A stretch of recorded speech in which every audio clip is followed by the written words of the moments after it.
जब कोलकाता के राजभवन में शुभेंदु अधिकारी पश्चिम बंगाल में मुख्यमंत्री पद की शपथ ले रहे थे तो सिर्फ बंगाल में एक नई सरकार नहीं बन रही थी बल्कि एक नया इतिहास बन रहा था। वो इंसान जिसने वामपंथ के शासन के खिलाफ तृणमूल को गांव-गांव तक पहुंचाया, उसी तृणमूल और ममता को हराकर पश्चिम बंगाल में आजादी के बाद भारतीय जनता पार्टी का मुख्यमंत्री। शायद यही वजह है कि 2026 का ये नतीजा सिर्फ एक चुनाव की जीत नहीं है बल्कि भारतीय राजनीति के बड़े ऐतिहासिक लम्हों में से। लेकिन अगर आपको लग रहा है कि ये कहानी 2026 से शुरू होती है तो आपको लगता है इसकी जड़ श्यामा प्रसाद मुखर्जी से। वो श्यामा प्रसाद मुखर्जी जिन्होंने जनसंघ के जरिए भारतीय जनता पार्टी की नींव रखी, जो बंगाल की मिट्टी में जन्मे लेकिन जिनकी विचारधारा को बंगाल में ही बाहरी करकर दशकों तक खाई। आज उस विचारधारा को पश्चिम बंगाल का सीएम शुभेंदु अधिकारी नई सरकार को दिया। इसीलिए शुभेंदु अधिकारी का राजभवन पहुंचना सिर्फ एक राजनेता की जीत नहीं बल्कि बंगाल के बदलते मिजाज से हालांकि शुभेंदु अधिकारी कहानी कितनी सरल साधारण सिंपल थी।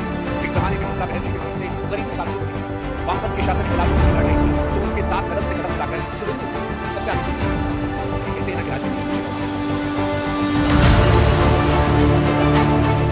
इसलिए आज शुभेंदु अधिकारी की इस कहानी में हम आपको बताएंगे कि कैसे टीएमसी का फाउंडर ममता बनर्जी के बड़े इंसान ममता बनर्जी के बंगाल में हारने के बाद एक बार दो बार कैसे शुभेंदु अधिकारी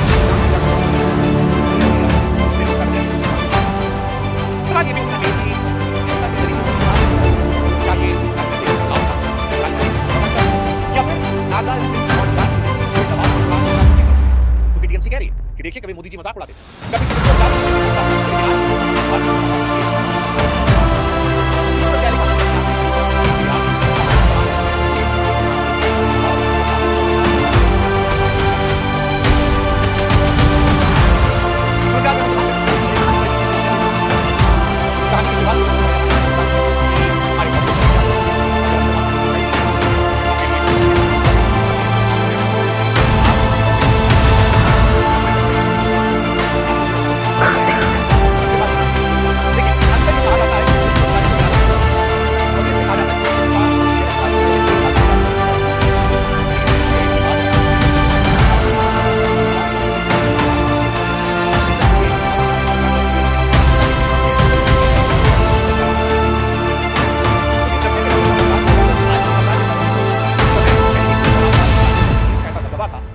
कभी खड़े होना भी अपने आप में जोखिम माना। पश्चिम बंगाल की राजनीति में उस दौर में गांवों में डर, दबाव और हिंसा बहुत आम बात थी। ऐसे में शुभेंदु अधिकारी ने छात्र राजनीति से शुरुआत की। वो उन नेताओं में नहीं थे जो सिर्फ मंचों पर भाषण देकर पॉलिटिक्स करते थे।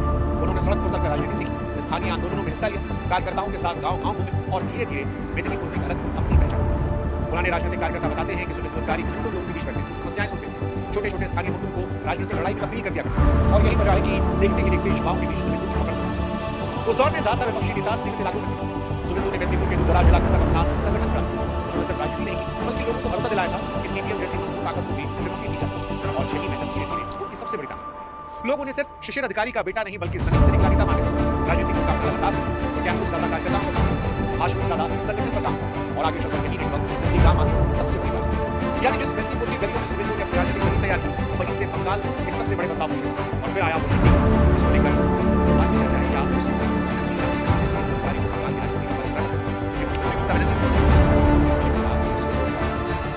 दरअसल साल 2007 का नतीजा आंदोलन सिर्फ सभी के खिलाफ और ये आंदोलन आज ज्यादातर सबसे ज्यादा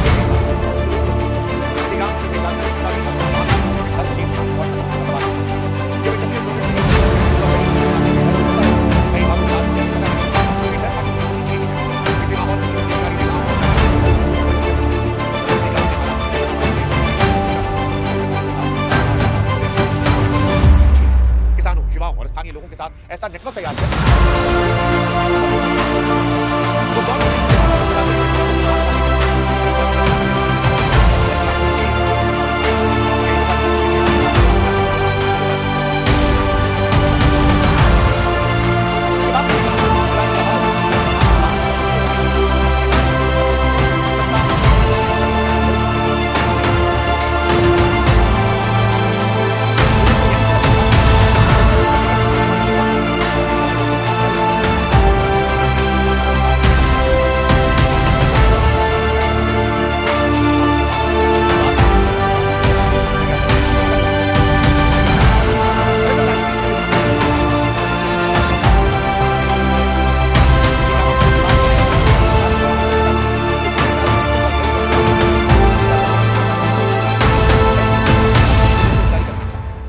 उनका आरोप था कि जब तक सत्ता, ताकत और संगठन उनके साथ था तब तक सब कुछ ठीक था। लेकिन जैसे ही जांच एजेंसियों का दबाव बढ़ा, सुवेंदु ने राजनीतिक दिशा बदल दी। यही वजह है कि आज भी उनके आलोचक उन्हें विचारधारा से ज्यादा सही समय पर सही चाल चलने वाले नेता मानते हैं।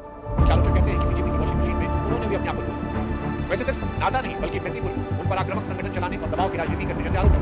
बंगाल की हिंसक राजनीति में उनके विरोधी अक्सर उन्हें बाहुबली मॉडल का चेहरा बताते। लेकिन सुवेंदु अधिकारी इन तमाम विषयों को हमेशा राजनीतिक नहीं करते। उनका कहना होता है कि अगर उनका मकसद को बचाना होगा तो सत्ता के साथ समझौता कर आराम से राजनीति, ना कि ममता बनर्जी के खिलाफ इतनी कठिन लड़ाई। उनके समर्थक ये दावा करते हैं कि सुवेंदु ने सिर्फ उस सिस्टम के खिलाफ आवाज उठाई जिसका बहुत हिस्सा है। लेकिन सच शायद इन दोनों दावों के बीच है। यही वजह है कि सुवेंदु अधिकारी आज भी बंगाल की राजनीति के एक प्रभावशाली और विवादित चेहरों में गिने। जनता ने सत्ता तक पहुंचाया, लेकिन नाटा, राजनीतिक हिंसा, माला बदलने के सवाल, पैसे लेने के सवाल आज भी उनके खिलाफ पहुंचे। और शायद यही वजह है कि कहानी से जीत कहानी लगती है, बल्कि सत्ता, नीति, महत्वाकांक्षा और कानून से भरी एक ऐसी राजनीतिक लड़ाई लगती है जिसका फैसला नहीं होता। लेकिन एक फैसला बंगाल की जनता ने किया, 2026 में क्या बंगाल में 2026 में और किसका दम? देखिए 2026 के नतीजों ने बंगाल की राजनीति को बहुत बड़ा स्पर्श किया। लंबे समय तक माना जा रहा था कि बंगाल में बीजेपी को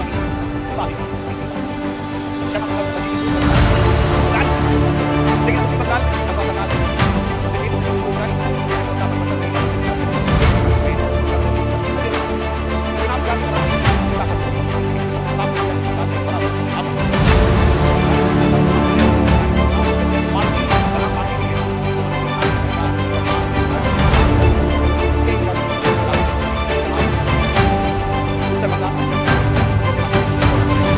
टीएमसी के मजबूत ढांचे को कई जगह हिला दिया। कई राजनीतिक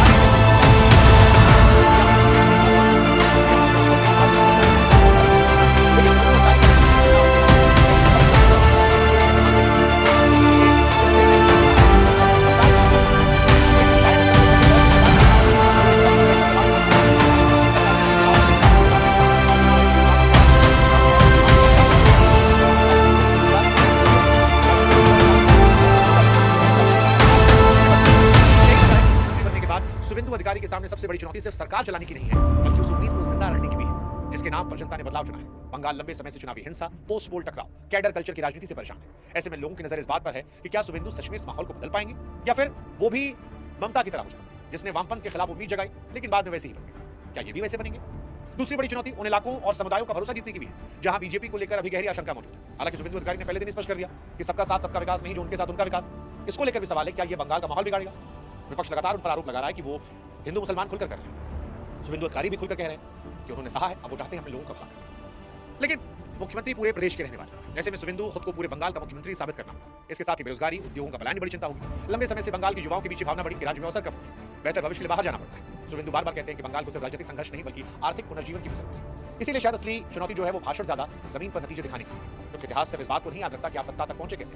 इतिहास ये भी देखता है कि सत्ता मिलने के बाद आपने लोगों की जिंदगी में क्या बदला। और यही सवाल सुवेंदु अधिकारी की राजनीति की सबसे बड़ी परीक्षा बन चुकी है।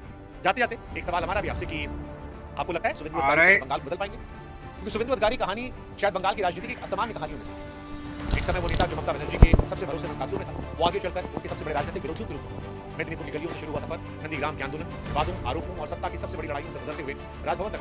लेकिन इस पूरी कहानी का एक दिलचस्प पहलू ये भी है कि सुवेंदु अधिकारी को आज भी लोग दो बिल्कुल अलग नजरियों से देखते हैं। एक चाहने वाले जो उन्हें भूमि पुत्र मानते, जो मानते हैं कि उसने जाइंट किलर की तरह ममता बनर्जी उखाड़ कर दी, पहले ममता को सीएम बनाया, बाद में उखाड़ दिया, सत्ता परिवर्तन कर। विरोधियों के लिए वो एक ऐसे रणनीतिकार है जो सही समय देखकर राजनीतिक दिशा बदलते।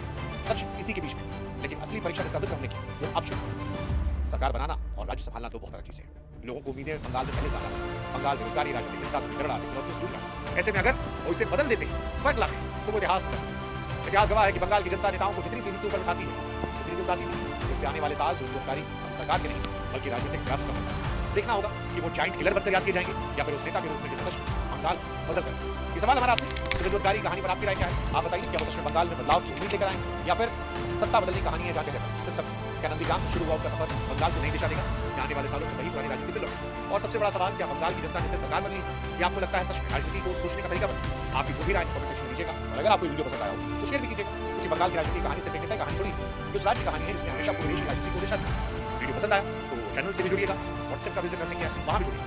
हमारा आपका रिश्ता मजबूत होगा, बड़ा रिश्ता होगा तो आपको बात और लागे। फिलहाल मैं मुलाकात होगी किसी और ऐसी बड़ी आज। तब तक के लिए जय बांग्ला,